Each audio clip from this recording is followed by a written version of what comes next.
Are you accidentally blocking your own manifestations? Dr. Wayne Dyer reveals the 4 hidden traps keeping you stuck and how to finally break free. Think about what is missing in your life, and you talk to your friends about it, and you put your attention and your energy on it in your telephone conversations, and you go to sleep thinking about what is missing, and you have this kind of an energy system going on for you. You will continue to have what you are thinking about show up in your life, and you'll see more and more and more of missingness continue to show up. You can't think about and put your energy on what is missing unless you want it to keep being that way in your life. So that's the first thing you want to shift. That's the first obstacle to reaching this state of what I call intention. Secondly, if you put your thoughts on what is, you will continue to attract what is into your life. Now, I'm going to suggest something very strange up here right now. I told you when it gets weird, that you have the ability to put your attention on an inner mantra that I have recorded in a CD called Meditations for Manifesting, that came to me from a teacher 2,300 years ago named Patanjali in India, who taught people at that time, when this is before the Middle Ages, this was like when people hadn't been out of caves too long, was teaching people how to levitate, and was teaching people how to bilocate, and was teaching people how to have the gift of fish and loaves 300 years before Jesus showed up on this planet. And his aphorisms of Patanjali are a big part of a spiritual solution to every problem. And what he suggested at that time is a meditation called japa. And this meditation is something where you take your attention, your inner energy, off of what is and onto what you intend to manifest, and you repeat the sound that is in the name of God as an inner mantra. And by repeating this sound, you attract the energy from outside of yourself, that is the source from which you emanated, to cooperate with you and literally collaborate with you to shift it into whatever it is that you intend to manifest. And you can do this with money. You can do this with getting pregnant if you haven't been able to do that. You can get it with selling your home. You can get it, and if you take a look at 300 years later, 400 years later, John the Baptist writes in the New Testament, the opening line of the New Testament of the book of John in the New Testament. In the beginning was the Word, and the Word was with God, and the Word was God. As strange as it may sound to you, based upon the conditioning that you have had, just like Ivan Illich, the repetition of the sound as an inner mantra is a way of getting in the gap. And it is a way of, when you repeat this sound, attracting whatever energy, that dormant forces that are out there, into your life to have whatever you need show up. And all I can say to you is, I stand up here before you tonight from my heart telling you that it has always worked for me. It is a meditation practice. It is so powerful, and I can't tell you how many people have been practicing it, including Gary, who spoke to you here today. And there is absolutely no limit to what you can attract into your life simply by practicing it. I have put it on CD. I put it in Getting in the Gap. I teach it. I donate all of the proceeds from it to charities because I was asked to teach it, but to take no money for it. And I've been doing it for several years now. If your thoughts are on what is, let's just say you've got a disease process.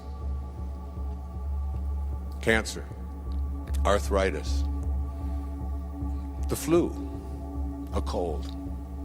If your thoughts are on, if you get a sniffle and your thoughts are on, this is in my nose today, but tomorrow it'll be in my throat. On Wednesday, it'll be down in my chest. On Thursday, I'll probably have a fever. I'm going to have to take Friday off. Now it's Monday morning, and you've got a sniffle, and in your mind, you're taking Friday off with a fever. If this is how you have trained your mind to work, to put your attention on the circumstances of your life, self-actualizing people, Abraham Maslow was a great teacher of mine. I was blessed to know him. I was blessed to be one of his devotees. He died on the 14th of June, 1970, in the same hour that I walked across the stage at Cobo Hall in Detroit receiving my PhD. In the same hour. He passed the baton on. He said, I've taught self-actualization to the academic world. Now you take it to the masses.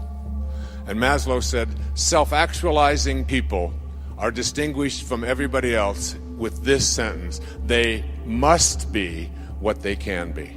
They must be what they can be.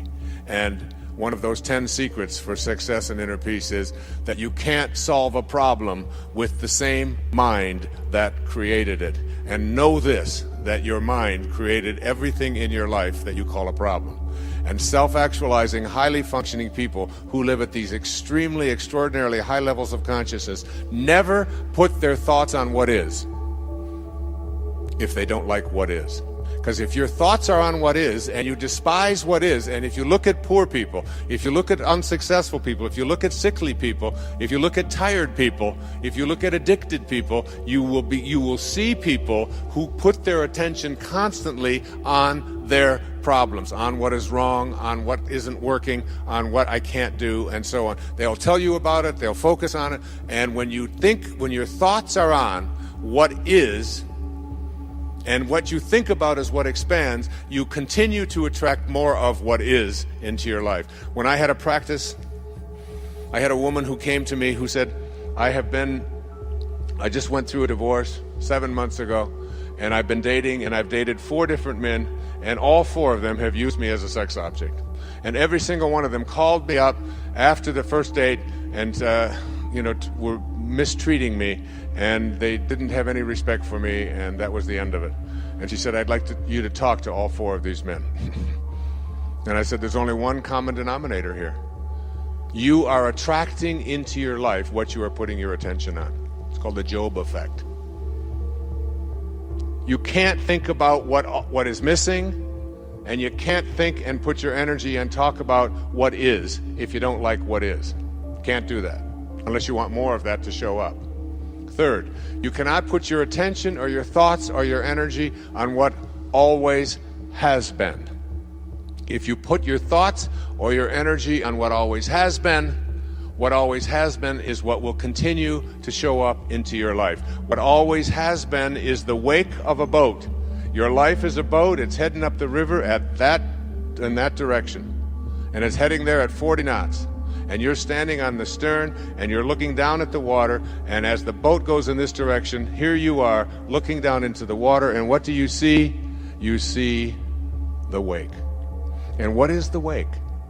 The wake is the trail that is left behind. That's what the wake of your life is. That's what the wake of the boat is. And if you ask yourself the question, what's driving the boat? What's making this thing head in this direction? The answer is the present moment energy that is being generated by the engine, and nothing more is what's making the boat go in this direction. And then if you ask yourself this key question, is it possible for the wake to drive the boat? Can a trail that is left behind make a boat go in this direction? What's the answer? Impossible, isn't it? And so too is it impossible for the wake of your life, the trail that you've left behind, to be the reason why your life is going in this direction. It is not because of anything that has happened back here. That's an illusion that we live under. What has happened back here is a trail.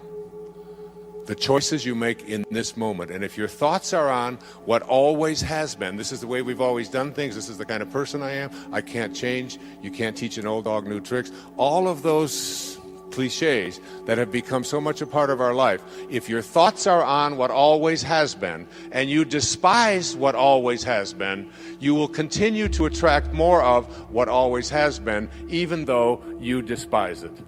It works that way. So you can't think about what's missing, what is, and what always has been. And it gets worse. You cannot think about and put your attention on what they want or expect for you if you want that to change in your life. And there's no shortage of people who have an opinion about what it is that you should be or shouldn't be or how you should be doing it. Most of these are your relatives. I have a wonderful book in mind to write. It's called Your Friends Are God's Way of Apologizing for Your Relatives. But if I talk to your relatives, they laugh too. So we all have this idea that the reason I'm not getting where I'd like to be, particularly with young people and working with young people over the years, it's because my parents want this, and my parents think that, and my parents won't let me do this. And I always said, well, but why are you so attached to what your parents think? Well, these are my parents, and I have to do it. I said, you can listen to it, you can take it in, but you don't have to embrace it. You don't have to live by that. And certainly when you become adults, when if there are people out there who convince you that you should or shouldn't be doing this or that, then you're going to continue to attract exactly what it is that they have their attention on.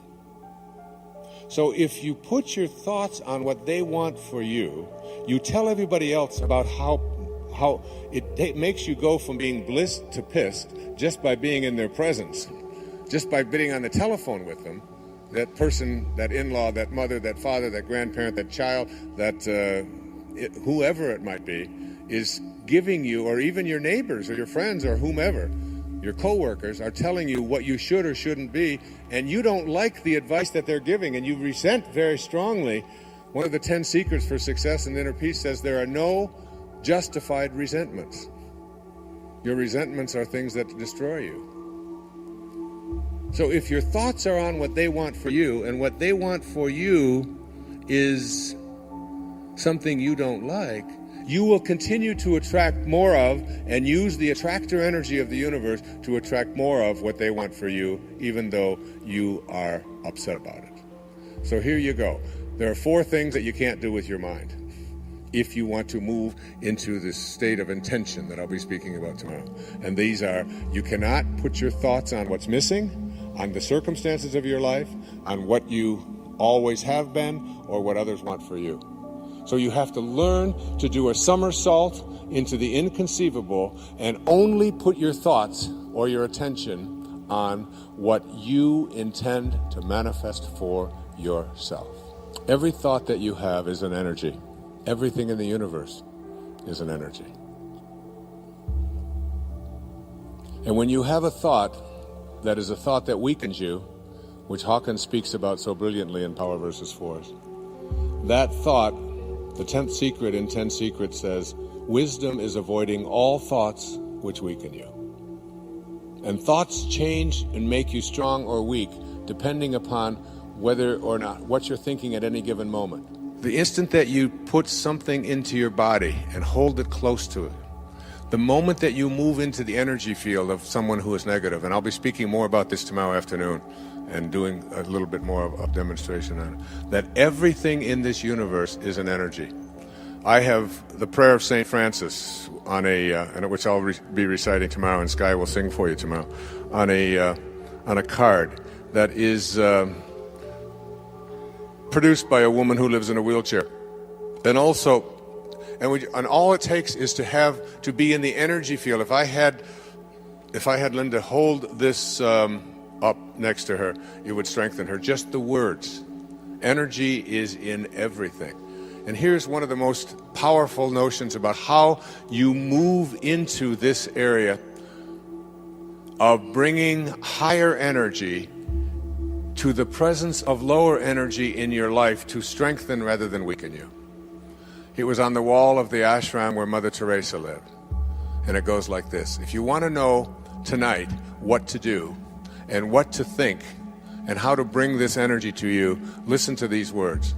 and put these, as I said, the money that's collected on these goes to a woman who lives in a wheelchair, who has the intention to not be dependent. And you stick this on there, and you know, your children just have to walk by these words, and the energy it touches and it impacts them. Just like the music, the CD, even carrying it around. It's why I knew that Sky's CD would strengthen rather than weaken. You can take the Prayer of St. Francis, which she sings on there, put that on in your car and play it in a moment of frustration or anguish in traffic, and you know what? You can move the traffic. I know you laugh and you think that that kind of thing is impossible. There is nothing that you can't do when you shift your energy from energies that weaken to energies that strengthen. And this is what Kent Keith had written and what Mother Teresa lived by. She said, people are often unreasonable, illogical, and self-centered. Forgive them anyway. If you are kind, people may accuse you of selfish, ulterior motives. Be kind anyway. If you are successful, you will win some false friends and some true enemies. Succeed anyway. If you are honest and frank, people may cheat you. Be honest and frank anyway. What you spend years building, someone may destroy overnight. That's particularly relevant in America, isn't it? Build anyway. If you find serenity and happiness, they may be jealous. Be happy anyway. The good you do today, people will often forget tomorrow. Do good anyway. Give the world the best you have, and it may never be enough. Give the world the best you have anyway. You see, in the final analysis, it's all between you and God. It was never between you and them anyway.